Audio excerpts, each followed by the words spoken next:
Bem, abra sua Bíblia, vamos compartilhar a palavra do Senhor nesse momento, no texto do Salmo 126. O mês da família passou, tantas bênçãos recebemos das mãos do nosso Senhor e Salvador Jesus Cristo, e hoje é tempo de nós falarmos um pouquinho, para fecharmos, aquela série de mensagens sobre a fé vitoriosa, e hoje falarmos um pouquinho sobre a fé vitoriosa que renova os nossos sonhos, temos tantos sonhos, quantos sonhos nesse tempo de pandemia foram abortados porque a pandemia não deu condições de realizá-los, quantos outros sonhos temos tido, para depois que essa pandemia passar, quem sabe, e nós vamos então falar um pouco sobre isso nesta noite. Eu espero que Deus esteja falando ao meu e ao seu coração. A palavra de Deus diz assim, Salmo 126, quando o Senhor restaurou a sorte de Sião, ficamos como quem sonha, então a nossa boca se encheu de riso e a nossa língua de júbilo. Então entre as nações se dizia, grandes coisas o Senhor tem feito por eles. Com efeito, grandes coisas o Senhor tem feito por nós, por isso estamos alegres. Restaura, Senhor, a nossa sorte, como as torrentes no Neguebe. Os que com lágrimas semeiam, com júbilo ceifarão. Quem sai andando e chorando enquanto semeia, voltará com júbilo, trazendo os seus feixes. Amém. O Senhor então aplica esta palavra ao meu e ao seu coração, nesta noite, em nome de Jesus.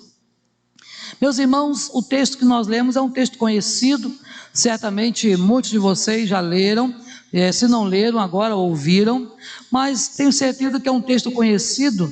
Sobretudo nós falamos, grandes coisas tem feito o Senhor por nós e por isso estamos alegres. Esse é um dos versículos ou dos versos desse texto, o mais conhecido. Mas o fato, meus irmãos e irmãs, é que esse texto nos traz algumas verdades muito importantes no que diz respeito aos nossos sonhos, aos nossos projetos de vida. E é importante nós pensarmos nisso, porque a palavra de Deus, lá no livro do profeta Jeremias, no capítulo 29, no versículo de número 11, diz assim, olha, porque eu, Senhor, que conheço os planos que tenho acerca de vós, diz o Senhor, planos para fazê-los prosperar, e não para lhes causar dano, planos de dar-lhes esperança e um futuro melhor. Então nosso Deus, Ele tem planos para nós, nosso Deus tem projetos para nós, o nosso Deus idealizou na eternidade todas as coisas para nós. A palavra de Deus também nos mostra que os decretos do nosso Deus são eternos e imutáveis. Então nosso Senhor, Ele determinou todas as coisas na eternidade, antes mesmo que elas viessem a existir. O que nos chama a atenção é que a palavra do Senhor também nos diz que os nossos dias estão contados e determinados, e que os nossos dias estão todos escritos no livro da vida. Então isso nos dá a exata ideia de que o nosso Deus, Ele detém o controle de todas as coisas. Nós não temos um Deus que criou o universo, que nos criou e abandonou a sua criação. Pelo contrário, Jesus prometeu estar conosco todos os dias até a consumação dos séculos. E como os séculos não se consumaram, então Ele continua presente, mas hoje, na pessoa bendita do Espírito Santo, habitando dentro de nós. E algumas pessoas falaram sobre sonhos. Por exemplo, o nosso poeta português Fernando Pessoa diz que o homem é do tamanho dos seus sonhos.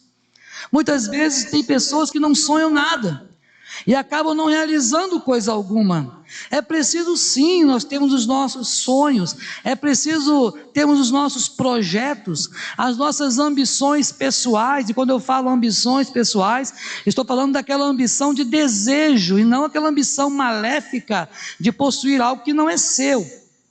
Então é preciso que nós tenhamos sim expectativas futuras. apesar de sabermos que a nossa vida está nas mãos do Senhor.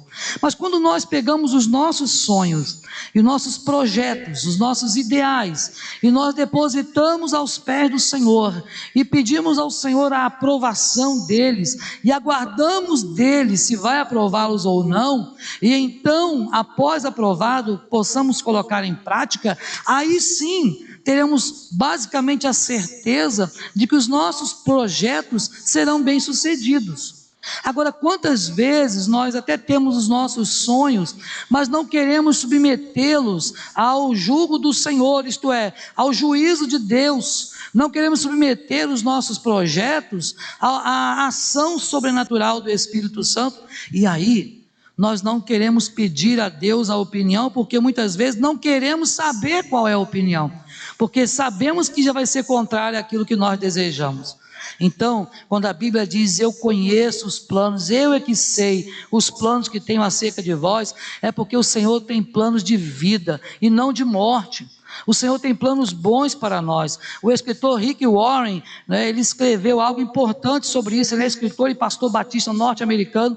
Ele diz assim, olha, nem todos os sonhos serão realizados, mas tudo que você realizar de forma grande será precedido de sonhos. Isso é interessante, porque nem tudo que você projeta, você vai conseguir realizar. Nem todos os seus objetivos talvez serão alcançados, mas aqueles que você alcançar é porque você um dia projetou. Porque nada acontece por acaso. A nossa vida não é um acaso, porque na verdade a nossa vida está determinada pelo Senhor. Então na eternidade o Senhor determinou todas as coisas, e a palavra de Deus diz que Ele é quem opera em nós, tanto o querer quanto o realizar.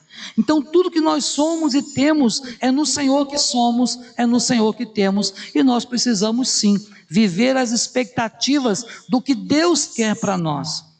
Mas para que eu saiba o que Deus quer para a minha vida, para que você, meu irmão, minha irmã, saiba o que Deus quer para a sua vida, é preciso conhecer a Deus. E nós só podemos conhecer a Deus hoje através da sua palavra e através daquilo que Deus criou. O Salmo 19 diz que os céus proclamam a glória de Deus e o firmamento anuncia as obras das suas mãos. Então, nós podemos sim conhecer algo de Deus, o cuidado de Deus na criação, através das coisas criadas. Mas conhecer a Deus na sua essência, conhecer a Deus na sua intimidade, somente conhecendo a palavra do Senhor, somente conhecendo o que Deus realmente falou para cada um de nós. E a Bíblia nos diz que nós erramos por não conhecer as Escrituras. Por isso, meu irmão, minha irmã, é tão importante nós sonharmos, mas ao sonhar, não despreze pequenos começos. Muitas vezes queremos começar os nossos sonhos já com coisas grandes, não é verdade? Queremos já projetar, já quero abrir aquela mega empresa. Esquece que é preciso primeiro construir de baixo, construir primeiro um alicerce, para que depois aquela edificação ela venha a ser construída. Você não pode edificar do telhado para baixo, ninguém faz isso. Então nós precisamos sim ter sonhos, e a pergunta que precisamos fazer para nós, e para você e para mim hoje é: será que temos tido sonhos? Será que estes sonhos estão vivos ou mortos? Será que os seus sonhos, meu irmão, minha irmã, ainda estão vivos? Ou será que você já abortou esses sonhos há muito tempo? Às vezes nós observamos pessoas que simplesmente não têm mais sonhos. Quando você para de sonhar, você para de ter objetivo para viver. Então é preciso sim sonharmos, projetarmos, e nesta noite Deus deseja restaurar os nossos sonhos. Deus deseja sim restaurar, e Deus trouxe você aqui, nos trouxe aqui, para que de fato nós possamos ouvir esta palavra de fé, esta fé vitoriosa, esta fé que renova os nossos sonhos, essa fé que tem renovado o meu sonho, o seu sonho, e pode transformar esses sonhos hoje, nesta noite, para a glória do Senhor. Então o Salmo 126 que nós lemos é uma das passagens bíblicas que fala sobre a libertação do povo de Israel. Vocês se lembram que o povo de Israel ficou 70 anos cativo no cativeiro babilônico, e foi um tempo difícil, foi um tempo onde eles estavam pranteando, chorando, mas ao mesmo tempo eles não se esqueceram de Deus. E a estratégia de Nabucodonosor, a estratégia militar de Nabucodonosor era muito boa, porque ele levou o povo de Israel cativo para a Babilônia, mas não os deixou aglomerados no mesmo lugar, pelo contrário, espalhou aquele povo por todo o território babilônico da época. Para quê? Para justamente aquele povo não se amotinar, para que eles não viessem insurgir contra o império da época. E daquele modo, irmãos e irmãs, as pessoas estavam muito sem esperança. Foram muitos anos de escravidão, e nesse salmo vai relatar também a necessidade de nós podermos nos esforçarmos para colhermos bons frutos. Vamos falar sobre isso também. Precisamos nos esforçar para colher bons frutos, precisamos nos esforçar para ter a nossa fé renovada, a nossa fé restaurada. Precisamos nos esforçar para termos força nas atitudes que tomamos. Pode parecer redundante, mas tem pessoas que simplesmente deixam de lutar e acabam não tendo forças mais para a tomada de atitude. Então esse era um salmo considerado salmo dos peregrinos, porque enquanto o povo agora estava de retorno para a sua terra natal, o povo então começa a aclamar a Deus, começa a cantar ao Senhor, e existe um grupo de salmos na Bíblia, que são chamados cânticos dos degraus, ou cânticos de subida. É quando o povo vinha de volta para Jerusalém. Então o povo, todas as vezes que iam a Jerusalém, iam cantando. E depois que o povo vai para o cativeiro e retorna, o povo também vai cantando, vai adorando ao Senhor, apesar de saberem que ficaram 70 longos anos no cativeiro. Mas a fé não foi perdida. Meus irmãos e irmãs, estudando um pouco mais a fundo aí cada versículo e o seu conteúdo, bem como a emoção que está contida nesta mensagem, o salmista então ele quer nos passar algo muito importante, e nós podemos perceber aqui hoje algo bem profundo e passível sim de aplicação na minha vida e na sua vida. Como você tem vivido? O que você tem esperado do Senhor? O que você tem esperado dos sonhos que você tem projetado?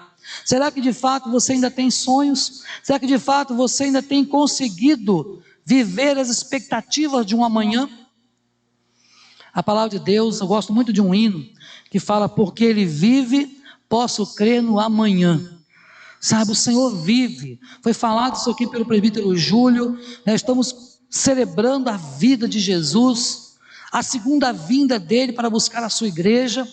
Então, se ele vive, nós podemos sim crer no amanhã. Você vai observar na leitura desse texto, com uma leitura um pouco mais acurada, os versículos 1 a 3, você vai ver o salmista reconhecendo o que Deus fez por eles no passado. Olha só: quando o Senhor restaurou a sorte de Sião, ficamos como quem sonha. Então a nossa boca se encheu de riso, a nossa língua de júbilo. Então as nações diziam: grandes coisas tem feito o Senhor por eles. Então nos primeiros 3 versos, ele está relembrando coisas que Deus havia feito por eles no passado. Ao dizer assim: olha, ficamos como quem sonha, ele está dizendo: olha, nós ficamos como que se fosse um sonho, parecia que não era real. Deus nos tirando daquele lugar de novo. Na visão do salmista, olha, Deus nos tirou daquele lugar, nós não esperávamos isso, mas o Senhor nos tirou, e nós ficamos como se estivesse sonhando, parecia que não era real. Ah, meu irmão, minha irmã, muitas vezes quando Deus nos abençoa, a gente pensa assim também, né? Será que é verdade, Senhor? Tem coisas que a gente recebe de Deus que a gente fica questionando, né? Será que é verdade? Deus, mas olha, não pode ser assim, não estou nem acreditando nisso, me belisca aqui que parece que eu estou sonhando. Assim foi o povo de Israel, assim foi o salmista. Às vezes, em meio às lágrimas e tristeza da vida, nós encontramos sim alegria nos feitos que Deus realizou no passado em nossas vidas. Quantas vezes nós estamos angustiados por alguma situação que estamos passando, mas nos lembramos o quanto Deus nos abençoou em tempos odiernos, o quanto Deus nos abençoou a família lá atrás, o quanto Deus abençoou a igreja. E aí quando você começa a pensar nessas coisas, começa a trazer à memória o que pode dar esperança, então você começa a se lembrar do passado, para que você possa colocar os seus olhos no futuro, isto é, os seus olhos no Senhor. Eu costumo dizer que nós precisamos olhar o passado como alguém que está dirigindo o seu veículo, o seu carro. Como é que você olha para trás? Você não pode virar todinho enquanto o carro está andando, né? Imagina, o carro está a 100 por hora numa rodovia e você vai virar para trás para olhar? Não dá, mas você consegue ver atrás, através do espelho retrovisor. Mas o seu foco é na frente, a sua atenção está para a frente. Assim o crente também deve viver, olhando firmemente para o autor e consumador da nossa fé, mas observando de vez em quando os retrovisores, para ver o passado, para observar o quanto Deus já fez, o quanto você já passou, e agora você já está lá na frente. Isso vai trazer ânimo, isso vai trazer vigor, isso vai trazer paz e alegria ao seu coração. No verso 4, observe o salmista dizendo: restaura, Senhor, a nossa sorte, como as torrentes no Neguebe. Meus irmãos, esta oração de poucas palavras expressa algo muito profundo. O deserto do Neguebe ainda hoje existe, naquela região próxima ao Mar Morto. É um lugar inóspito, é um lugar sem vida, mas é um lugar que, vez por outra, Deus faz chover naquele lugar.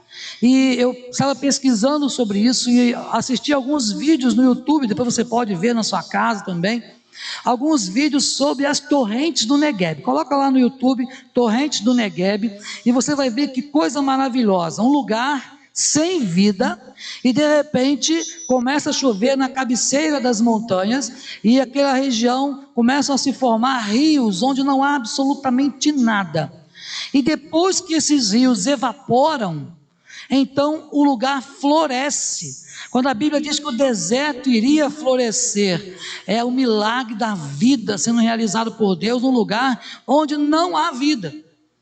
Então é muito interessante o salmista pedindo para o Senhor: Senhor, restaura a nossa sorte. Ele não está falando de sorte para jogar na loteria, ele não está falando de sorte para fazer uma fezinha no jogo do bicho, ele está falando: restaura, Senhor, a nossa vida, restaura, Senhor, o nosso opróbrio. Nós estamos aqui sofrendo, estamos aqui aprisionados, estamos cativos em terra estranha, restaura a nossa sorte, como as torrentes do Neguebe, porque Deus, em todos os anos, Deus faz isso até hoje. E eu quero relatar isso para os irmãos, que eu tive um professor no seminário, reverendo Antônio José, que ele foi a Israel como guia algumas vezes, e uma das vezes que ele foi, ele falou: olha, irmãos, eu experimentei algo sobrenatural, eu pude estar lá quando aconteceram as torrentes do Neguebe. Ele dizia que o pessoal chorava, as pessoas observando aquilo ali, os crentes que estavam ali, né, na caravana com ele, e outras caravanas, choravam, observando aquilo, Deus trazendo vida aonde não havia vida. E eles se lembraram do texto do povo de Israel. Então, meus irmãos e irmãs, é preciso sonhar, é preciso sonhar. Então, quando ele diz assim: olha, o Senhor realmente restaura, Senhor, a nossa sorte, como as torrentes do Neguebe, isto é, Senhor, traz refrigério na nossa alma, Senhor, restaura a nossa vida espiritual, restaura o nosso ânimo, restaura o nosso vigor, nos faz caminhar seguros novamente, porque, Senhor, não está fácil. É claro que todo esse discurso não está aí no texto, mas se você fosse escrever um texto como esse, certamente você colocaria toda a sua emoção num texto como esse. Algumas pessoas gostam de escrever, não é? E quem tem esse dom, né, de escrever, muitas vezes consegue escrever dessa forma, né, coisas que vêm trazendo toda uma carga emocional muito grande. Então, meu irmão, minha irmã, nesta noite, eu quero justamente compartilhar com cada um de nós sobre a fé vitoriosa que restaura os nossos sonhos, restaurou os sonhos do povo de Israel, do povo hebreu, e hoje pode restaurar o seu sonho, o nosso sonho, pode restaurar a sua alegria, pode trazer de volta a razão para viver, que muitas vezes nós estamos perdendo. E eu quero então compartilhar algumas coisas com vocês. Os que escolhem viver uma fé vitoriosa, eles sonham. Os que optam por viver esta fé vitoriosa, eles conseguem sonhar. E ao sonhar, eles conseguem, em primeiro lugar, cantar uma canção de alegria. Observe o versículo 2: então a nossa boca se encheu de riso, e a nossa língua de júbilo, de alegria.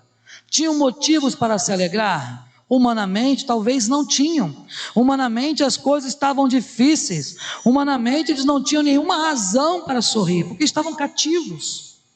Era um cativeiro babilônico, então eles não tinham essa razão para fazê-lo. Mas eles estavam ali com a certeza de que o sonho não estava morto, de que o sonho deles de voltar àquela terra que Deus havia prometido lá para Abraão, de retornar para a terra que manava leite e mel, esse sonho não havia acabado, esse sonho Deus estava renovando. Então, meu irmão, minha irmã, é preciso sim, aqueles que escolhem viver uma fé vitoriosa, é preciso sonhar, cantar uma canção de alegria. A palavra de Deus é um convite para cantos de alegria, alegres cantos de livramento, diz a palavra do Senhor. O Salmo 68, no verso 3, diz assim: alegrem-se, porém, os justos, exultam diante de Deus, regozijem-se com grande alegria. Ah, irmãos e irmãs, a palavra de Deus diz que a alegria do Senhor é a nossa força, não é verdade? E quando nós pensamos em alegria, logo nos vem à mente: está tudo bem. Ah, está tudo bem, não tem enfermidade, não tem pandemia. Ah, está tudo bem, a conta bancária está tranquila, não tem contas a pagar. Está tudo bem, o emprego está realmente um emprego estável, não há enfermidade na família, então eu estou alegre. Só que isso é uma alegria terrena, passageira, porque a verdadeira alegria é aquela produzida pelo Espírito Santo dentro do nosso coração, como disse o profeta Abacuque no seu texto lá no capítulo 3. Abacuque, ele é muito claro, está tudo ruim. Ele descreve um cenário caótico, um cenário de fome, um cenário de miséria, de escassez, mas quando ele descreve esse cenário, ele diz: todavia eu me alegro no Senhor. Meus irmãos e irmãs, eu quero te encorajar nesta noite a também sonhar, e sonhar com as coisas de Deus, sonhar os projetos de Deus para a sua vida, e então ter esta fé vitoriosa, esta fé que pode hoje restaurar os seus sonhos, se você começar a fazer como o salmista, começar a fazer como o povo de Israel, começar a cantar uma canção de alegria. Isto é, alegrai-vos sempre no Senhor. Outra vez digo, alegrai-vos. Essa é a ordem para nós: alegrai-vos sempre no Senhor. As coisas podem não estar bem, a pandemia trouxe o caos, as situações em muitas famílias que perderam pessoas amigas e amadas, pessoas da família, pessoas queridas, mas ainda assim, diz o salmista, terei esperança. Ainda assim terei esperança. Tudo pode parecer contrário, mas a nossa esperança está em o nome do Senhor dos Exércitos. Ah, meus irmãos e irmãs, aqueles que escolhem viver uma fé vitoriosa, cantam sim uma canção de alegria, mas também, se você observar, verso 2, a parte B, e o verso 3, diz assim, olha: grandes coisas o Senhor tem feito por eles, com efeito, isto é verdade, eu confirmo, grandes coisas o Senhor fez por nós, por isso estamos alegres. Aqueles que escolhem viver uma fé vitoriosa, eles sonham e conseguem evidenciar um testemunho público da bênção de Deus na sua vida. Ah, meus irmãos, quantas coisas Deus tem feito na sua vida, quantas bênçãos Deus tem te dado, quantos livramentos Deus tem colocado na sua frente.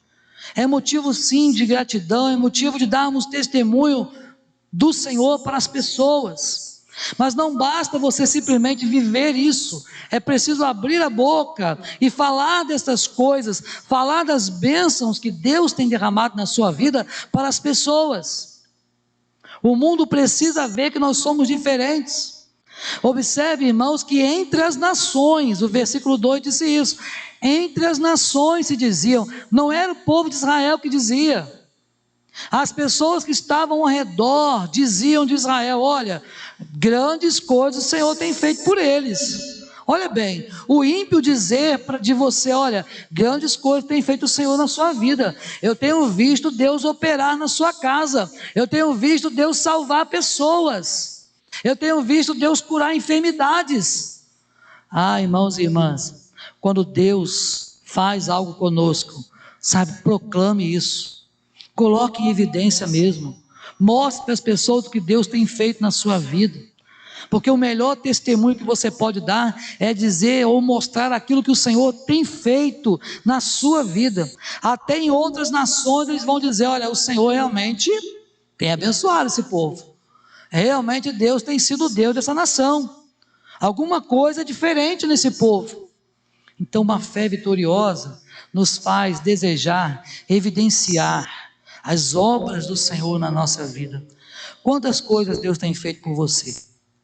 Há um hino do nosso cenário, o hino 63, que no seu refrão diz, não é? Quantas bênçãos, diz e quantas são, recebidas da divina mão.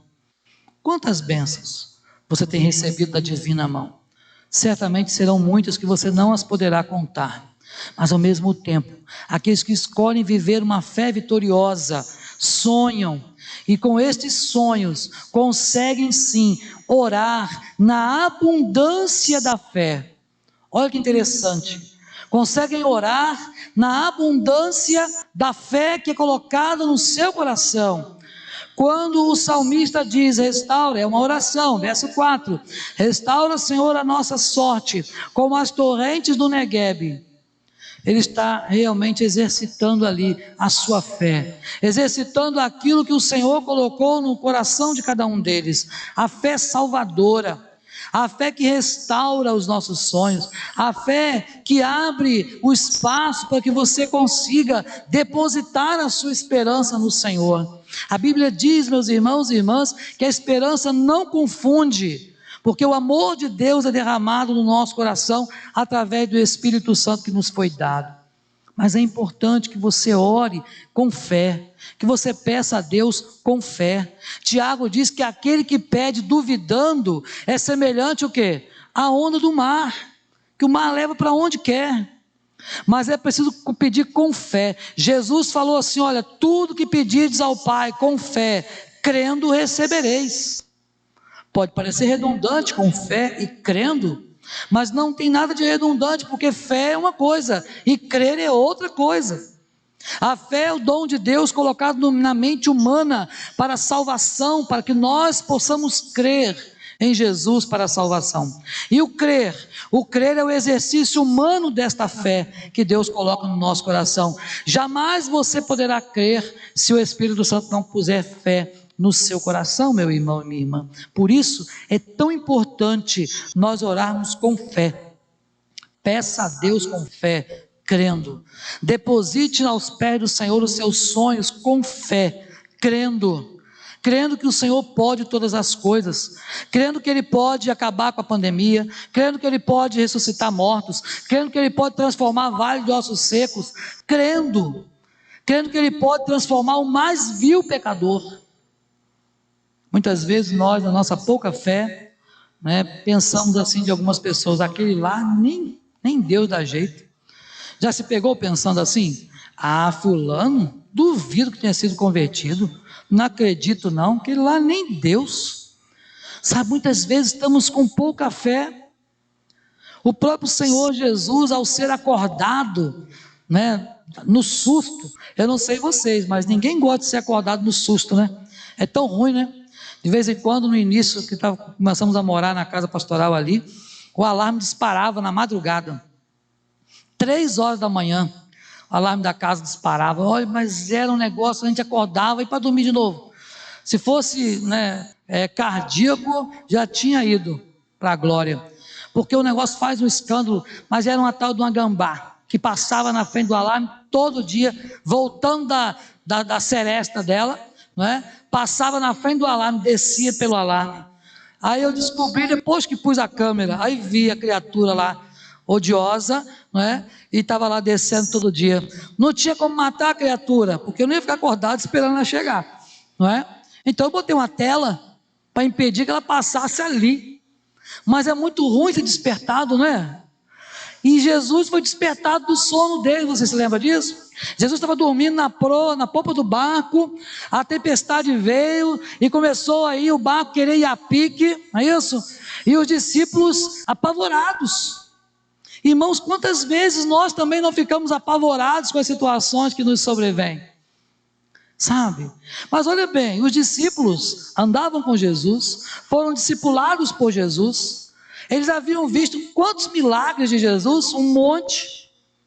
Mas naquele momento ali Jesus estava dormindo.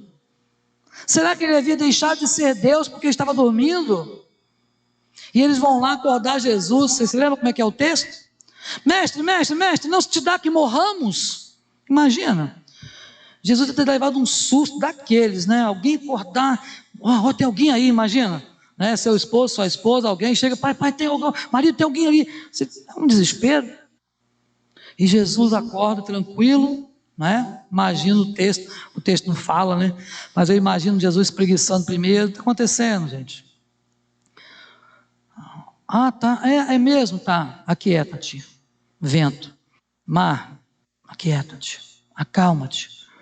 E aquele povo ficou de cara no chão. E Jesus fala o que para eles? Homens de pequena fé. Não é porque Jesus estava dormindo que ele deixou de ser Deus, sabe?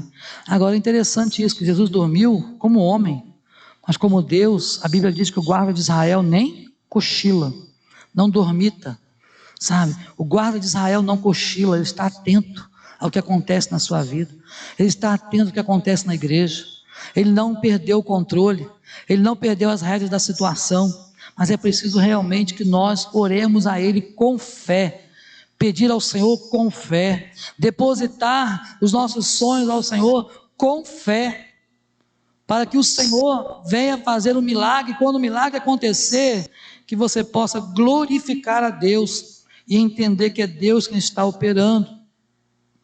Mas aqueles que escolhem viver uma fé vitoriosa também profetizam além das circunstâncias. Olha só o que diz aí o verso 5. Vamos voltar a ler o verso 5. Os que com lágrimas semeiam, com júbilo ceifarão. Os que com lágrimas semeiam, com júbilo ceifarão. Meus irmãos e irmãs, observe que o texto aqui é claro quando eles vão falar de algo que vai acontecer. Você pode estar chorando agora, mas amanhã Deus vai tirar do seu rosto toda lágrima. E quando a Bíblia diz isso, não está falando que amanhã de manhã, segunda-feira, dia 7 de junho, você vai parar de sofrer. Não é isso. Tá certo? Esse evangelho que você vem e vai parar de sofrer é um evangelho que não existe. Não é um evangelho bíblico. Porque ser crente não é parar de sofrer. No mundo tereis aflições. Enquanto você estiver aqui, vai ter sofrimento, sim. Mas você terá o refrigério. Você terá a bênção de Deus, a companhia do Espírito Santo dentro de você, para que você não passe pelas circunstâncias sozinhos. E por último, é preciso também celebrar em tempos de semeadura a certeza de uma colheita abundante. Quem sai andando e chorando enquanto semeia, voltará com júbilo, trazendo os seus feixes. Meus irmãos, eu não sei quais os sonhos que você abortou na sua vida. Eu não sei quais os sonhos que você deixou de lado, mas uma coisa eu sei: Deus pode restaurar esses sonhos hoje. Deus pode trazer alegria para o seu coração hoje. Deus pode mudar a sua sorte como as torrentes do Negueb hoje, agora. Sabe, Deus pode fazer. Basta que você entregue os seus sonhos nas mãos dele. Basta que você confie nele, porque diz a palavra, o mais ele fará. Entrega então o teu caminho, isto é, entrega os seus sonhos, entrega sua casa, entrega sua família, entrega o seu emprego, entrega sua saúde, entregue suas finanças nas mãos do Senhor. Confia nele, porque o mais ele vai fazer. Amém? Deus te abençoe, Deus nos abençoe a viver com fé em nome de Jesus. Amém.